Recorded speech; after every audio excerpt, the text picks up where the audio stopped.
Yan mga ka-idol, meron naman tayong unboxing ng isang helpful product from Lazada.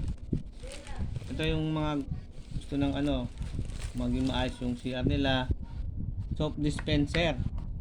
Ayan po yan. Yan, lalagyan nyo po yung mga sabon dyan para at least organized din siya. Tapos pwede siyang may drainage din po siya.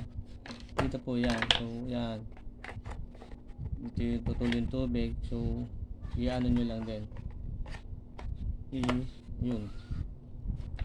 Yan, para kung tubig tutulo siya. So hindi rin matutulo kagad yung sabon. Ito naman, meron din siya extra holder para kung may mga relo, pintas, sabitan din. Yan, simple tips yan, maganda yan. Mura lang to sa Lazada, check nyo lang o sa Shopee. Okay mga ka-idol, sige kakabit na natin to sa CR mga ka-idol. Okay, see you again in the next vlog.